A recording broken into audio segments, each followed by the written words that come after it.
Coming up on 2020 on ID, American Sniper, a blockbuster at the box office. I'm ready to come home, baby. About a real-life American hero, Chris Kyle. He survived the most dangerous war zones, only to be killed on home soil at the hands of a fellow veteran. Somebody would shoot them in the back. He didn't have any chance.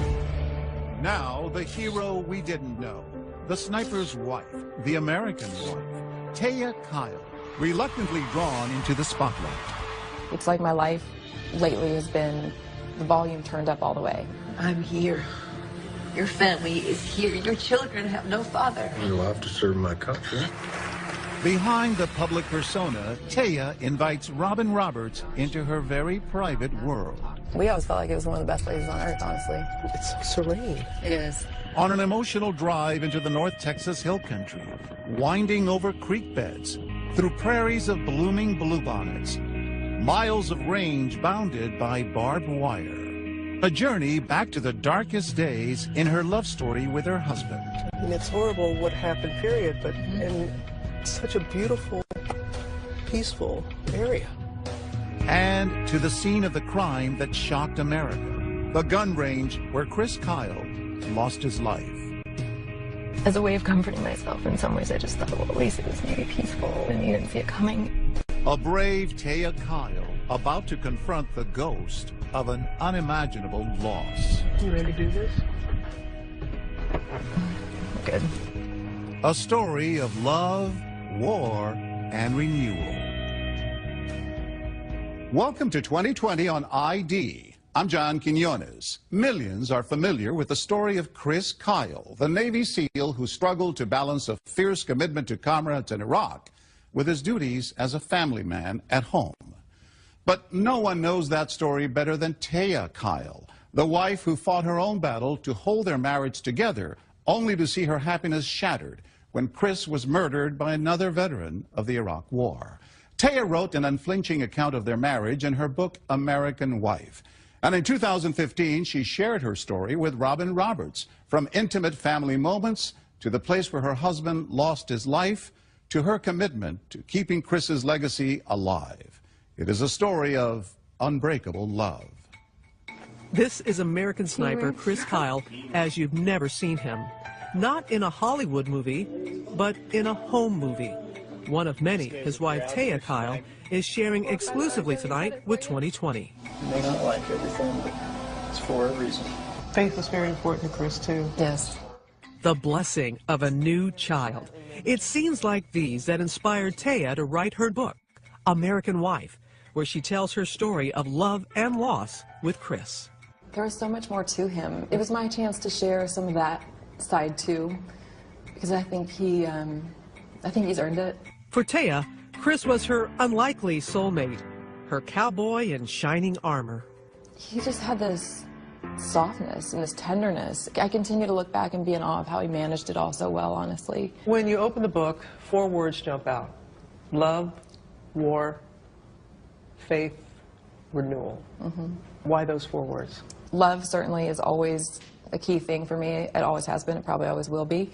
And I mean, it brought the greatest pain in our marriage, but it also brought greater strength. It's been a lifelong journey, but definitely it was more clear in my time with Chris how I had to rely on my faith. And then, you know, renewal is it's a constant process, you know. 4 words, 4 powerful forces shaping their lives from the earliest years. Born in Texas, Chris drifts from job to job as a ranch hand and professional rodeo competitor. He finally finds purpose in the Navy SEALs. During the grueling training program, he befriends fellow Navy SEAL Marcus Luttrell, famous in his own right as the subject of the film Lone Survivor. Mikey and Danny really did. People die all the time in our training, not talking about combat, I'm just talking about training. I mean, blood and sweat every day. Chris not only survives, he thrives, showing immense talent as a sharpshooter, earning his SEAL Trident. He's stationed in Southern California, where, as the movie shows, he meets Taya. She's working as a pharmaceutical sales rep, and as she says in her book, depressed after a series of bad relationships and an unsure future, praying for a man with a good heart. You know, I wanted to be really independent, even though I knew I kind of needed somebody. Her prayers would be answered during a night out at a bar of all places. Hello. Nice to meet you. What's your name? Thea? The chance meeting between Taya and Chris started off on a pretty rocky note, as seen in the film American Sniper. Okay, how true was that first meeting? So true. I mean, I drank a little too much, and he held my hair back while I, you know, let it all back out. But great first impression. Yeah, Taya. right? I know. It's such a gentle, tender exchange. And I feel like that was so incredibly true with Chris, and that was what was so intriguing. So yeah, and it was funny. So, not exactly love at first sight, or was it? We're in a bar, you know, and he was so genuine and had a depth to him in this really hot body with a cute face. When he told you what it was that he does for a living, I believe you said you didn't want to marry a SEAL. Right. Where are you going? Well, I was just going to go home because you said you wouldn't date a SEAL, so. Said I'd never marry one. My faith is different now because I think God has a plan. You can really try hard to think you know what's going to happen, but I don't think any of us do. And no, it wasn't my plan, but I'm so glad I did. So when did you know in your heart that he was the one? It was just little by little. He was so nice, really. I mean, just so nice and supportive. He made me feel like he was excited to talk to me, to see me, and it was just this simple, fun, deep person. On March 16th, 2002, Chris and Taya wed on a sunny California day, exchanging inscribed wedding bands. Taya wrote on Chris's ring, "My life, my love," and he wrote, "All of me," on her ring. But from day one, Chris is torn between love for his country and love for his family. They have to cut their honeymoon short because Chris is called up for duty. Marcus Luttrell's wife, Melanie, is a dear family friend. And they loved each other passionately. I think there was a lot of sometimes ups and downs through different events, but they're going to stay strong together afterwards. The struggle between family and military service would continue to test their marriage. But when he is home, Chris is committed to their growing family. A son who Chris immediately nicknamed Bubba. Give me a hug. And a daughter nicknamed Angel. That commitment, undeniable. It's these stolen moments that Taya treasures most. What kind of father was he? Amazing. Truly, I truly don't think there's a better example of what a father should be than him. I can barely think of a day, you know, there may have been less than 10 in our whole lives that I remember him not laughing with those kids, no matter what kind of day he had. And then he held them to the high standard. You know, he expected them to look him in his eye and be polite and have good manners and do what they're told. And then he cuddled them, you know, he was always available for hugs and, you know, big hugs and a lot of love. Here's a perfect day shot by Taya. Chris roughhousing Navy SEAL style with Bubba, who can't get enough. And a game they called Poke the Bear, which inspired the filmmakers. Let that beast ride like one.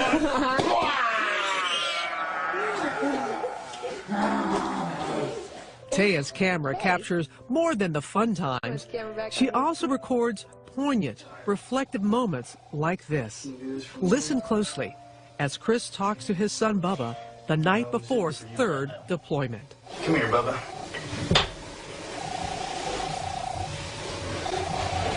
We'll eat 2 more and then you can go to bed. It's just so later. When I'm gone, you can look at the tape.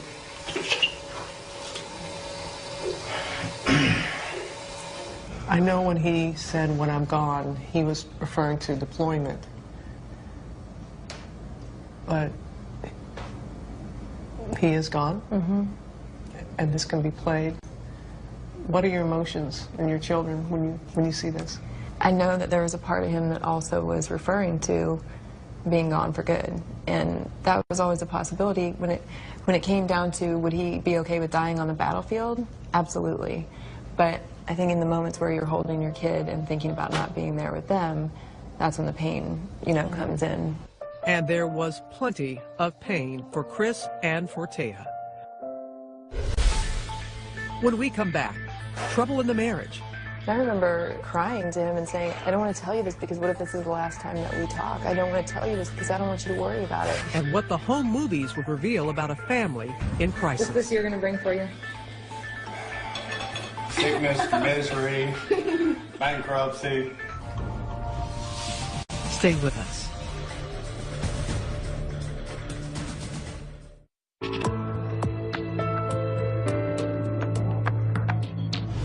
Despite having doubts about ever marrying a Navy SEAL, Taya Kyle fell hard for her husband, Chris.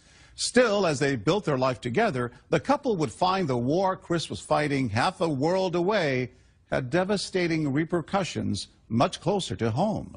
Once again, here's Robin Roberts. Another day of this massive invasion of Iraq. In the fog of war, a sniper must make split-second life and death decisions. Who is friend and who is foe? There's the eye in the sky, the hand of God. I mean, that kind of deal. Watch our backs. He did it well. Took pride in the job. Loved his brothers. But as we saw in American Sniper, playing judge, jury, and executioner weighs heavy on the heart, even for the man they called the legend. Yeah, she's got a grenade. She's got an RKG rushing hand to the kid. You prepare for war to fight other men. But, you know, when you look at his experience, women and children, women putting their children in harm's way, I can't imagine having to deal with that and see that. I mean, it's painful just to think about. But then there are those, especially when the movie came out, there was some criticism in saying, is that truly being a sniper? Is that truly being a hero? How did you handle that? There are a number of things that I learned from Chris's life, and I remember one of them when he was going off to deployment and there were protesters on the side of the street. And I kind of looked at him and said, are you okay? And he said, that's why we fight. You know, give them the right to say with their piece. And I thought, wow, that's pretty big, you know, to say that. So, yeah, there were critics, and that's okay. You know, they have a right to criticize it, and they have a right to examine it. To keep hold of his humanity, Chris keeps in touch with his wife. Taya says he never lost his softer side. It came out in his emails. He thought you were sexy. I know. Oh, I love how he would end. Yeah. Hey, sexy. And just, what was that, you know, to read that again and to know that he made you feel that way and that he thought that way of you. That's one thing any person can do in their relationship is remind the other person that they find them attractive and, you know, beautiful in their worst moments. And he did that. But emails alone aren't enough to keep a marriage healthy. Chris chooses to re-enlist. That means he will spend more time in Iraq with his band of brothers than at home with his family. This video is taken shortly after Angel is born. The moment is so touching, but also bittersweet. As Taya holds her infant, Chris is preparing to ship out for the 4th time. And you were angry at him that he went back, weren't you? Yeah, I was. Simultaneously angry and thinking, like, I love him so much, but you also know, how are you supposed to be mad at somebody who's serving their country and putting their life on the line every day? Taya, juggling 2 children and the constant anxiety of a wartime military spouse, is nearing her breaking point. I remember crying to him and saying, I don't want to tell you this. I don't want to tell you this because what if this is the last time that we talk? I don't want to tell you this because I don't want you to worry about it. Screenwriter Jason Hall got close to Chris and Taya while writing the movie American Sniper. I think the challenging part for her was, why is he choosing this over me and over us? By the end of Chris's 4th tour, Taya is no longer willing to share her husband with Uncle Sam. You kind of put your foot down and saying, it's either us or the SEALs. It wasn't just for me, and it wasn't just for the kids. This is a guy who would go until there was nothing left, and I felt like he was kind of on the precipice of not having much left. Finally, after 1,000 days in Iraq, Chris is home for good.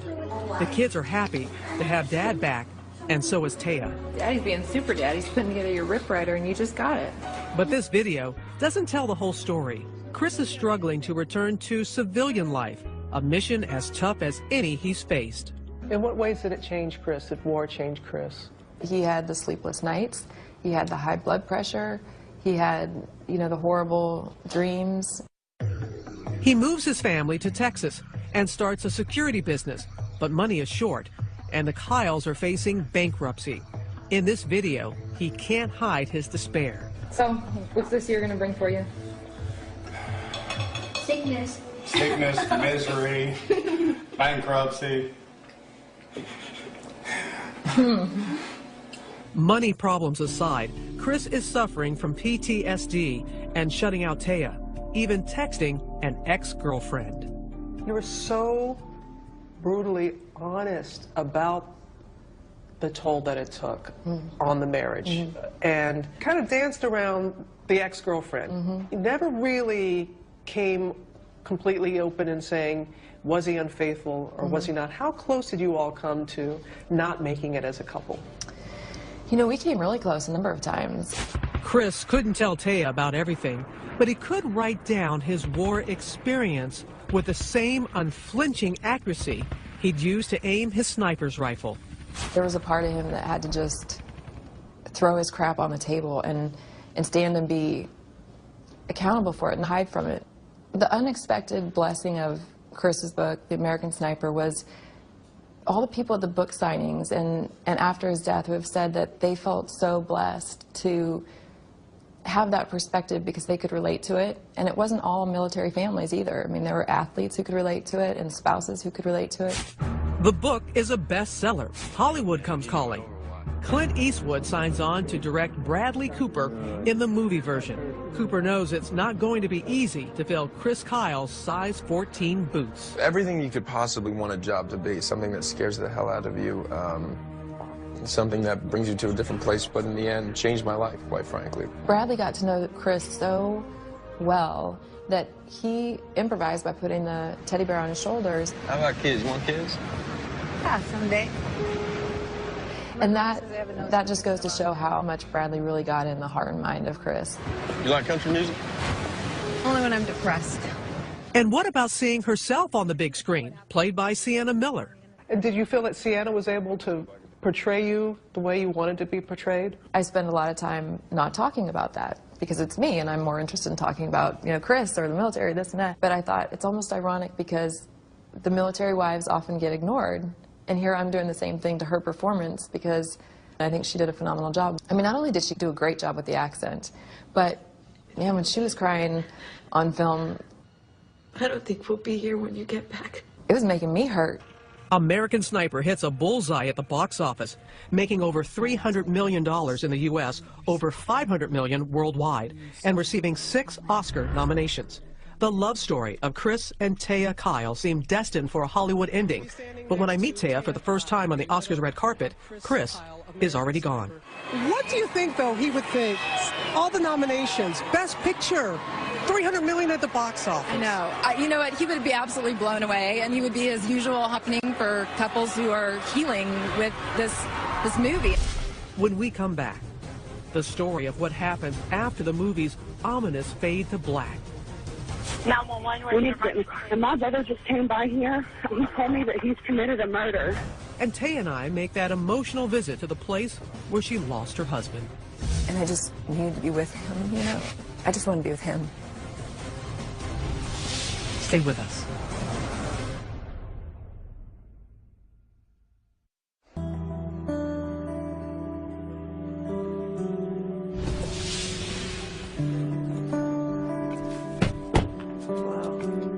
The moment has arrived. Taya Kyle is finally ready to return with us to the place where Chris was taken from her. When you return here, is it hallowed ground? Is it haunted ground? Is it? I don't know. It's something that's confusing. Yeah. And it's almost unthinkable. Like somebody would do that right here. Standing here, Taya is brought back to the day everything changed. February 2nd, 2013. We just had our normal routine, kids' sports. It's nearly 3 years after Chris left Iraq, and his war is finally over. Now a best-selling author, he not only has the means to support his family, he has conquered his demons. Here is the family, happy on vacation at the Grand Canyon. Home at last, in body and mind.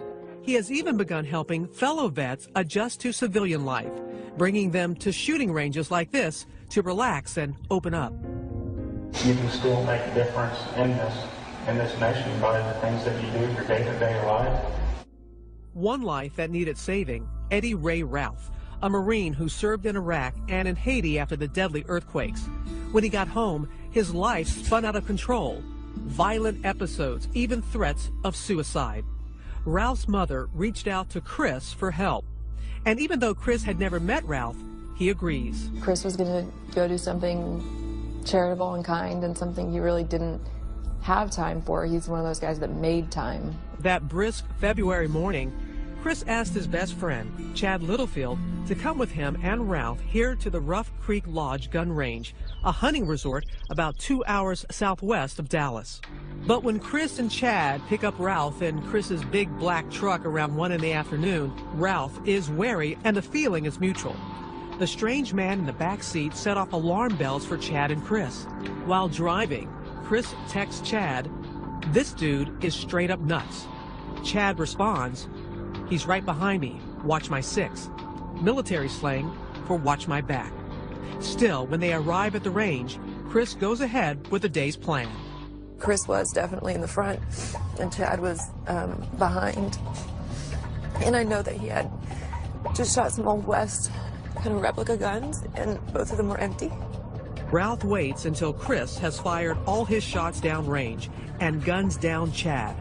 Then, before Chris knows what's happening, Ralph shoots him 6 times, all in the back.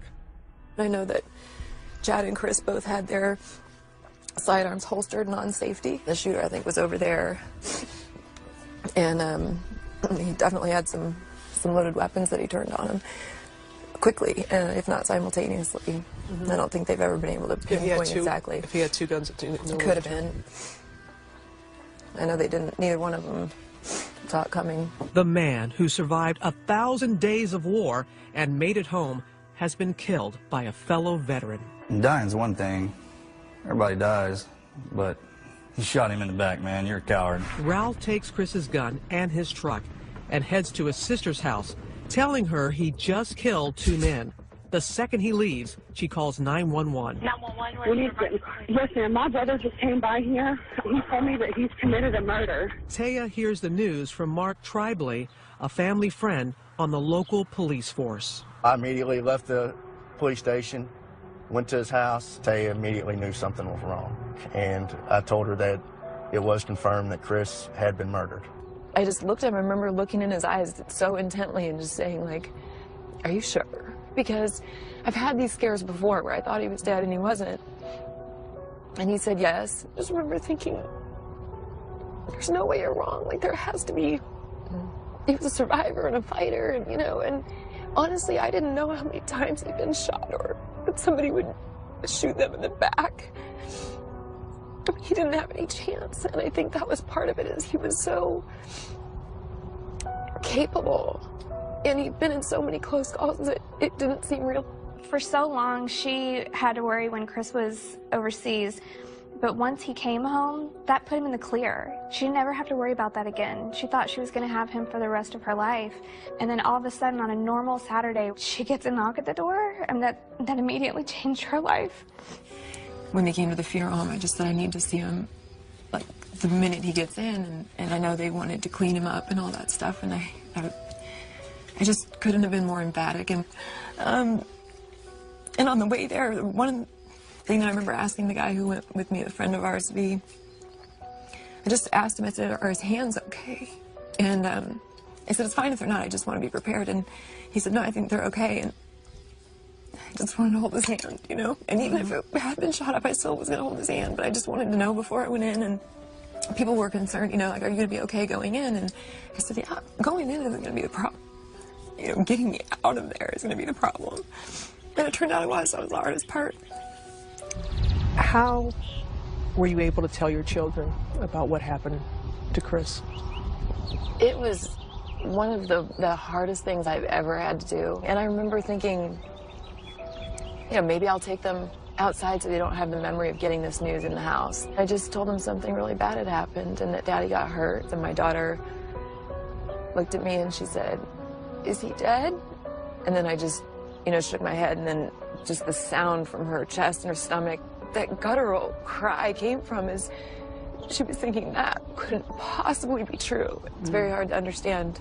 They have the same questions we all have. Why would he do that? You know, why would somebody do that to Daddy? Police tracked down Chris's truck within hours. This video shows police ordering Ralph to exit. Eddie! Turn it off, Eddie! Then, unexpectedly, Ralph takes off, leading police on a high-speed chase through residential neighborhoods. At one point, police ram the truck. Eventually, Ralph surrenders. He is arrested and charged with the first-degree murder of Chris Kyle and Chad Littlefield. 9 days later, a rainy, gray day in Dallas.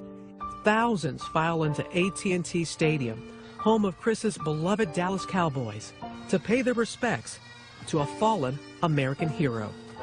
I stand before you, a broken woman, but I am now and always will be the wife of a man who is a warrior both on and off the battlefield.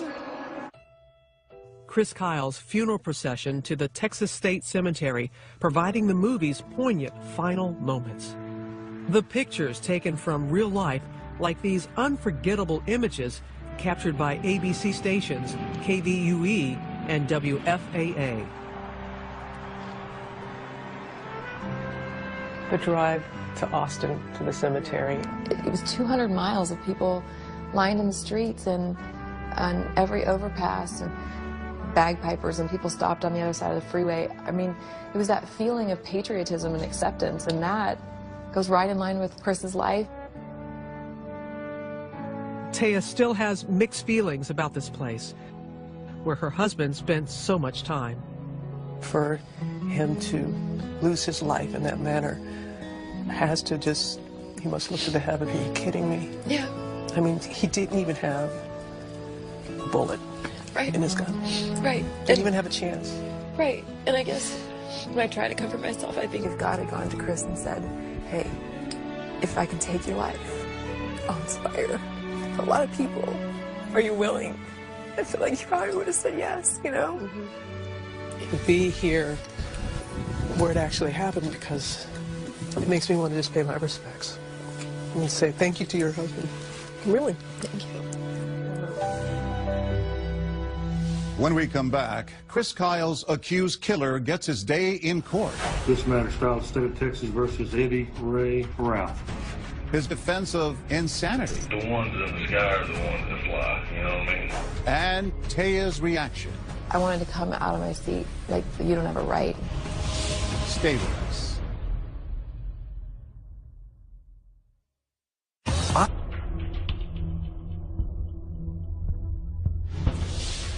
In the dusty West Texas town of Stephenville, cowboy capital of the world, all rise.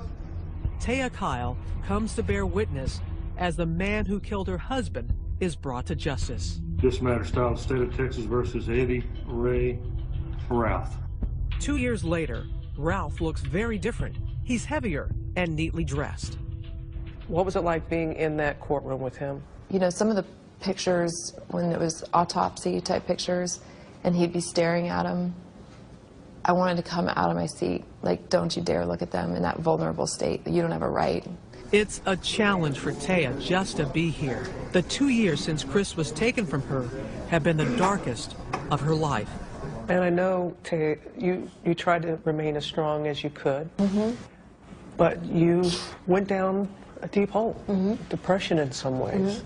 And you beautifully wrote that, were it not for the children, you'd want to be where Chris was. Did you contemplate suicide? No. No. You know, I have a lot of compassion for people who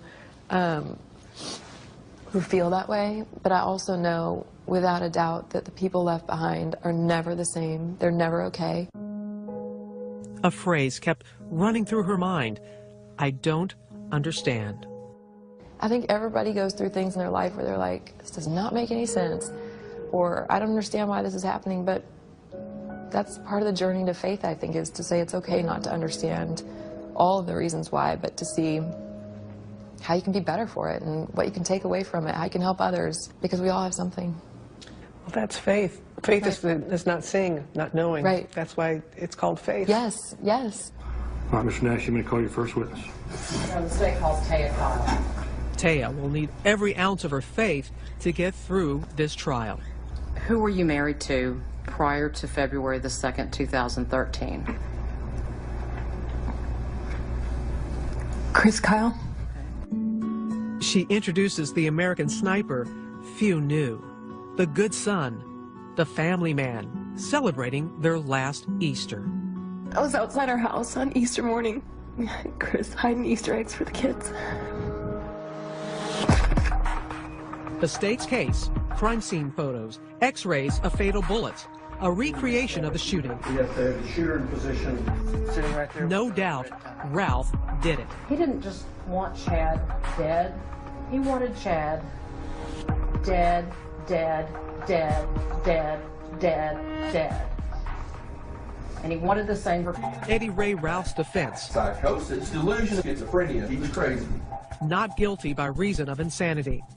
In and out of mental hospitals 4 times in the 18 months before the killings. Diagnosed with psychosis and PTSD, even though he never saw combat. Doctors prescribed half a dozen or more medications. Your Honor, I offer State's Exhibit 331. He certainly seems to be acting strangely when police interview him the night he was arrested. The ones in the sky are the ones that fly, you know what I mean? The pigs in the world. Schizophrenia. Dr. Mitchell Dunn says Ralph was schizophrenic with delusions of cannibals and strange creatures. You know what I mean? The pigs. He began to think that both Mr. Kyle and Mr. Littlefield were some type of pig assassins. He was acting in self-defense to kill them before they killed him. Ralph's lawyers say Veterans Administration doctors should have kept him in the hospital. Did the VA fail here? You know, I think there are a lot of issues with the VA. I really do. In this situation, though, you know, this guy manipulated every time he got in trouble.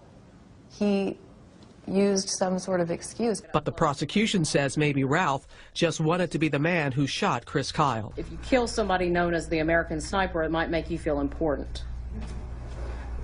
Yes, that's possible.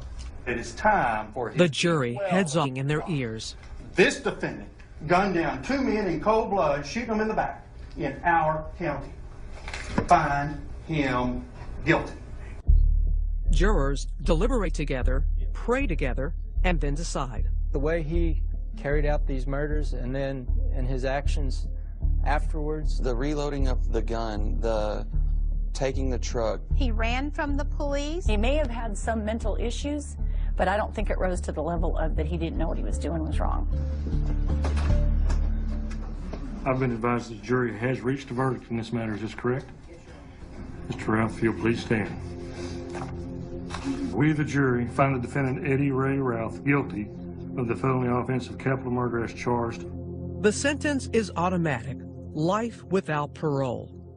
When we come back, can Taya ever forgive? It's a struggle at times. Right. I mean, that he took something. And she considers the possibility of new love.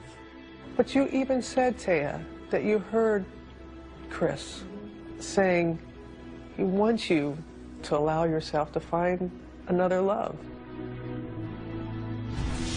When we come back.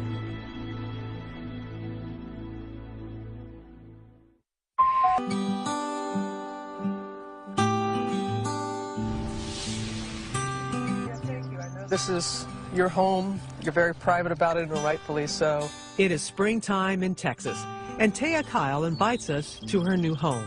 So are you at peace here? It is peaceful, and I feel like it's a real blessing that I can wake up in the morning and, you can hear the birds chirping and the trees. The trial seems far away, but her feelings about the man who took her husband's life are ever present. I had a friend tell me, you know, showed in the Bible that there are stories where he forgives the person immediately, but there's still a consequence for their actions, and sometimes it's long term. And I needed to hear that because I was thinking forgiveness meant it's okay. No, forgiveness, and that's the thing. When you don't forgive, you're hurting yourself. Giving that person that you're letting them off the hook. Right. No, you're not. Right. Taya may still struggle with forgiveness, but the hate is behind her. That's why God tells us not to hate, because the moments where I had just disdain, disgust, like any focus on that person, it hurt me. In this new season, time for a new purpose. Taya is committed to keeping her husband's legacy alive. Welcome to Lubbock, Texas. We travel with her to Lubbock, Texas, where she speaks with kids at Trinity Christian School. Hi, how are you? I'm Taya. Nice to meet you. Hi, what's your name? Ezra. After taking care of unlaced sneakers, she takes questions. What do your kids say when they hear their father is a hero? I think that they know that all of our service members are heroes, and they also know that sometimes just having a mom and a dad who love you, that's really just as important, maybe even a bigger reason to call somebody a hero. There's Q&A with some high school kids, taking time for pictures with anyone who asked. Taya meets two young men who will soon be serving the country. Yeah. John Beck is headed to West Point. Nice to meet you. Wow. I feel like crying. I don't know why it's emotional, but I wish the best for you guys, and I'll be praying for you. Just don't lose yourself. Don't be afraid to talk about it if it gets hard, you know? 1,500 people come to see her for a fundraiser that night. There's no speech. She just tells her story. In my darkest hour, the littlest things made the difference. It was the people who didn't have the words, but just showed up to hold my hand or give me a hug.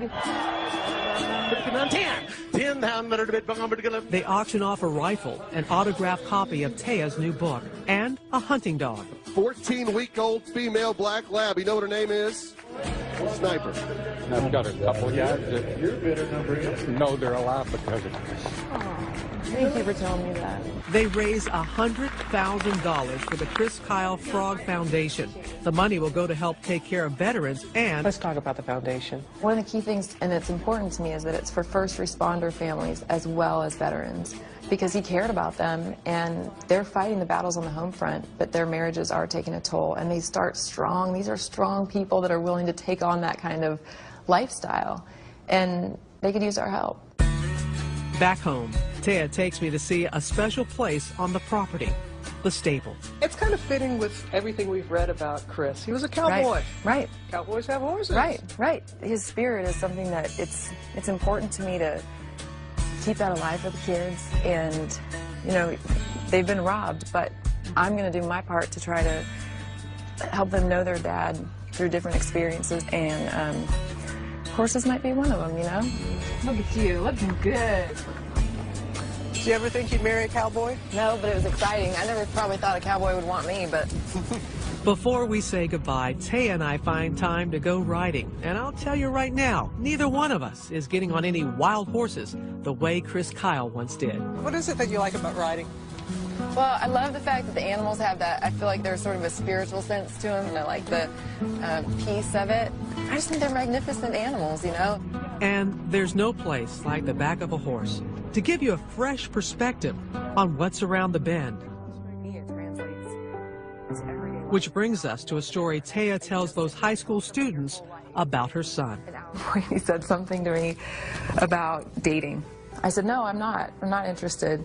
And he goes, okay, good. And I said, you want Mama to die a lonely old shrew? And he goes, yeah.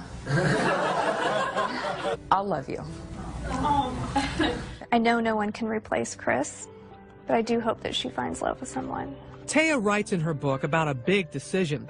She says she took off her wedding ring and moved it to her right hand. So we were in for a bit of a surprise when we sat down to talk. I've been trying to look at things, which, you know, because you talked about switching hands with the ring. So it's back on the left. It's back on the left. The wedding band is back on her left hand, right where Chris Kyle put it 13 years ago. So why is it back on the left? I knew it. I know, I just couldn't do it. I just, you know, I kept it on the right for quite a while. But you even said, Taya, that you heard Chris saying He wants you to be able to allow yourself to find another love. I do believe it, and I can allow for that possibility that the love I have for Chris doesn't have to change. It's just not what I wanted, you know? 2 steps forward, 1 step back. But she'll get there, with Chris still at his family's side. You wrote about how you and really your daughter, she talks to her daddy. Yeah. He talks to her. Yes. Yeah. It's so incredible.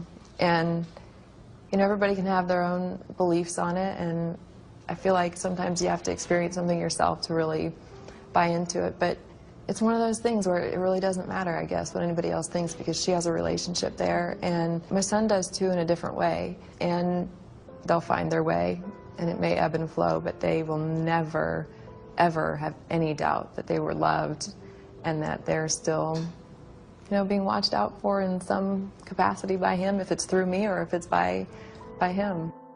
No matter what the future holds for Taya Kyle, she'll never forget, as her favorite Randy Travis song put it, the man who whispered her name.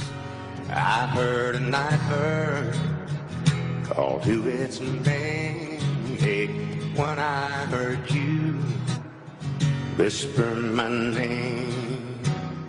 You said that song captures what Chris was all about. How so? It's just this quiet presence of somebody who knows you as somebody that saves you. And he did save me. I still heard you whisper my name. As of 2016, Taya Kyle says her time is spent primarily with her family, but she does continue to share her story of hope and perseverance through speaking engagements and her work with the Chris Kyle Frog Foundation. One event, she reports, raised more than $500,000. I'm John Quinones. Please join us next time for another edition of 2020 on ID.